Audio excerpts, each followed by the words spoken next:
Compared to the second half in this game for both teams. We're going to talk about it all right now on the post-game show. Welcome in, everybody. What a day we've had here on NFL Network with the doubleheader. Of course, this one, I'm Colleen Wolfe here with Steve Smith Sr., Joe Thomas, Michael Irvin. Very quiet second half for the Packers after scoring 3 touchdowns on their first 3 drives, just 3 points in the second. But they did get the win, so according to the playoff picture, they are still in that first spot, the 1 seed with the bye. Of course, the Saints, they are playing the Chiefs this week, so it's going to be a little tough there for them to gain any ground. But who knows? Breeze is back with that. But we're going to talk about the Packers right now and Aaron Rodgers and the way that this offense responded in the second half. Because when we came on at the half, Steve, you talked about how the Panthers were done. And then they made some adjustments, and the Packers did not look anything like they did in the first half. What were your thoughts on that? Yeah, the Carolina Panthers came out and they made some adjustments. They made a few plays on offense, but their defense really stepped up big time. And it also really shows you that the Green Bay Packers near the middle of the third and pretty much all of the fourth quarter really started to cruise, and it really caught up with them. And Carolina was able to increase their intensity, play with a sense of urgency, and the Green Bay Packers were not. Yeah, Steve, it was really the tale of 2 halves, and I think giving Carolina's defense credit for the coverage that they had in the secondary is really important, because they did a great job not giving Aaron Rodgers any answers down the field, especially on third down. Aaron Rodgers only converted 1 third down in the second half, and that enabled their pass rush to get home a few times after not really having much pass rush all season for the Carolina Panthers. Tonight they were able to sack Aaron Rodgers 5 times. They confused him a little bit, and they were able to get to him in important moments in the game. And really, Carolina's offense wasn't doing a whole lot. Green Bay's defense did really well, but when you're limiting Aaron Rodgers, especially the way they did in the second half, it gives your offense an opportunity to kind of creep up the way they did and at least have a chance to keep it to a 1-score game in the second half right there at the end. Yeah, this stuff is simple, Joe. You get to the quarterback. I don't care who he is. I don't care how great he is. I don't care all the superlatives we use to describe him. If you can put pressure on him, he cracks. That's just the bottom line. You see the highlights we keep showing. They were getting to Aaron Rodgers sometimes with just those front 4 guys. And when you can do that and drop all of those guys and play in coverage, then they have an opportunity. They made him hold on to the ball until that defensive line got there. Well, let's bring in Green Bay Packers quarterback right now. Ask him about tonight. Aaron Rodgers joins us now. Aaron, congratulations on the win. Now you have your 3rd 40-touchdown season of your career, first ever player in NFL history to do that. It feels like this season is different for you guys, and obviously not the second half that you wanted tonight, but just in general, what makes this team different than years past?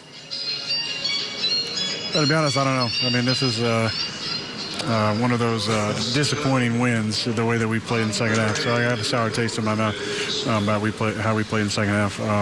We got to go back to the drawing board. That kind of football is not going to beat a lot of teams. So it's been, we won the game. We're 11-3. It's been a successful season so far, but we got plans about making a run in the way we played on offense. We're not going to beat anybody in the playoffs. Aaron, the win tonight puts you guys in the driver's seat for home field advantage throughout the playoffs. How important is that for you guys to be able to play on the frozen tundra of Lambeau Field throughout the playoffs? Well, it depends. If it's like tonight, I mean, it's not a big deal. It's like 33 degrees. If it gets down to 0 or, between 0 and 15, that's legitimate cold. So I think that can be an advantage. Hopefully, I don't know. We had a few fans here tonight. We'll see what happens, a few weeks down the line as far as attendance. But I don't know why this music is so loud here. Really fitting. I don't know if you guys can hear that. It's really distracting. It sounds wonderful. But it's a good song, yeah. Look, we love playing at home. The colder, the better in the playoffs. But we got to play better than we did tonight. Hey, Aaron, Steve Smith here. What was going on in the second half to where it left a sour taste in your mouth?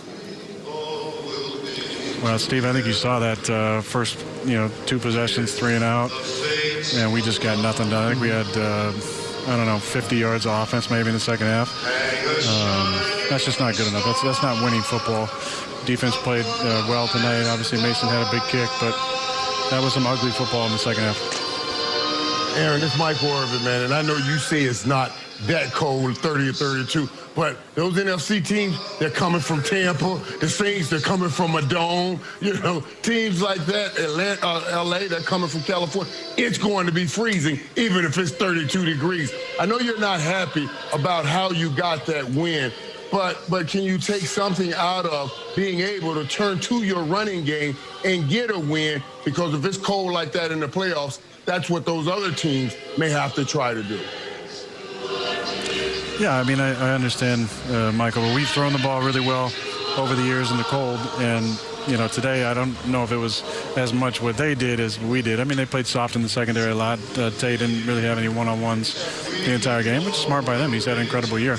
And we ran the ball efficiently in the first half. Jonesy got off. I think he had over 100 in the first half, but the second half, we just didn't execute anything. It was, again, it was pretty ugly football, but look, that's the NFL sometimes. We're 11-3. We're excited about the win, but we're going to be hard on ourselves because, beating a team like this is not going to playoffs is expected at this time. The performance was not. So we got to get back and be critical this week. We got a Sunday night game against a really good football team here. Hopefully it's a lot colder than tonight on next Sunday, but, it's going to be an important one for us.